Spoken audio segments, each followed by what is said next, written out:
Hi, I just wanted to check in. There were some questions about the digital portfolio, so I wanted to make sure that everything was clear on that. If you go to week 11, there's all the materials that you need to create the digital portfolio. There's also example student digital portfolios, as well as a guided PowerPoint, and there's also just a regular PowerPoint if you don't want to listen to the guided PowerPoint version. So, just to kind of do an overview, you need to figure out what context this portfolio will be.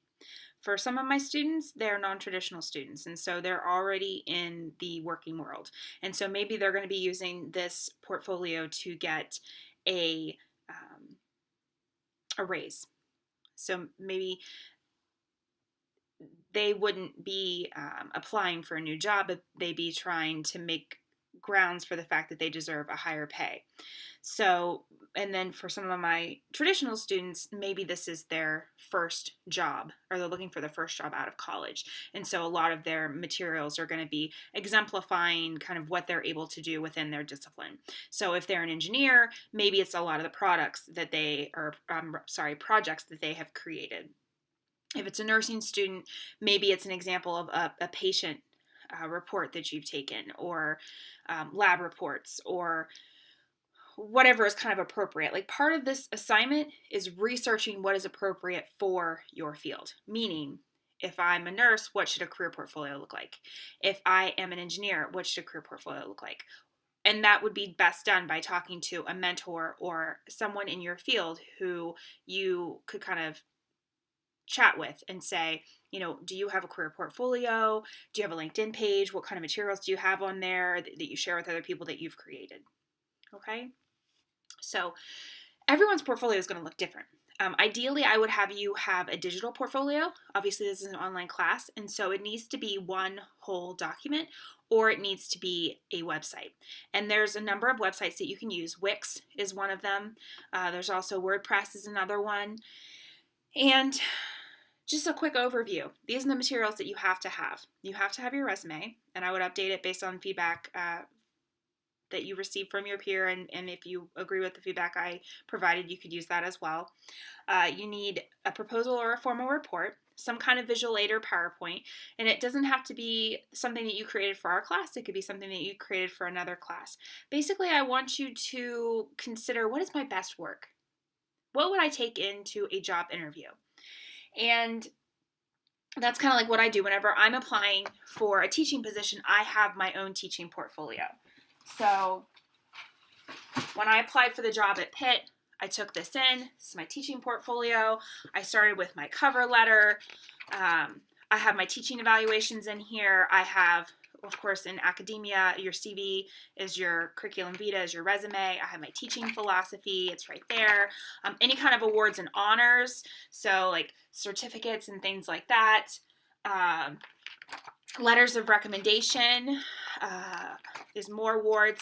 These are all like kind of student letters that I have, other evaluations. And so you can see, like, that would be appropriate for a teacher, but that's not going to be appropriate for, an engineer. And you can see some of mine are very personal. Even pictures of past students, handwritten notes, all people that are kind of endorsing my teaching. So you need to think about who's going to endorse what you do. What kind of materials would be in that web-based document? And I have one that's online as well that I think I shared. And I'm willing to hear an argument for anything.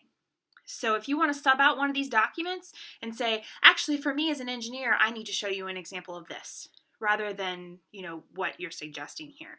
So it's all about providing a context. What's the context? Is it your first job? Is it to get a promotion? Is it all the documents you need to go to grad school? Is it, so provide that context. And then secondly, you need to provide a rationale for each document. Why are you showing me this kind of project that you created? Well, I'm an engineer, and part of being an engineer is creating new things and kind of providing the rationale for that. Some things, the rationale is kind of self-explanatory. The resume illustrates, maybe just point out what you want employers to focus on for the resume. You're not obviously going to have a hard copy. So the shell is going to be the website. So website, cover letter, or some kind of substitution if you're suggesting something else, your resume or curriculum vitae if you're an academician, a writing sample of some sort. Does not have to be for our class, just something that you're proud of in terms of your writing. And that could be anything. If you're a PR practitioner, that could be a brochure, that could be a pitch letter, that could be a press release. So don't think about it in such limited ways in terms of, oh, it has to be an academic paper. It does not have to be an academic paper because everyone's career portfolio is going to look different. I have a whole nother career portfolio I could show you here for my time as a counselor, and it looks completely different, right? So in here, there's my vita, but then I have my resume, but I also have like a self-management care plan, because whenever you're a counselor, you can't take care of people if you can't prove that you can take care of yourself. So this is different than my teaching form portfolio. Informed consent. You have to know all about consent if you're being a counselor. Scholarly papers. So the field that I was in, I was still doing kind of research, and you still have to be kind of up and coming in your field.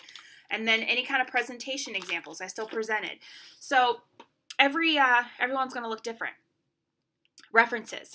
I want you to think of 3 people that you think would endorse you, and talk to me about why you think they would endorse you. Is it because you are an amazing public speaker? Is it because you do really good work? Is it because they saw your the work that you do in your field and they're really kind of impressed by it? Or are they a family friend and they know your character? So talk to me about why you chose those individuals. I will not be contacting them. It's just I want you to have them kind of ready to go. And then visual aid could be a PowerPoint. It could be a poster that you created. It could be anything. Don't limit yourself. There's really no wrong thing to put in these career portfolios unless you forget to have 7 aspects, 7 documents, you forget a context, you forget a rationale, or you don't argue well enough that this is why it's here. Okay, so I'm here.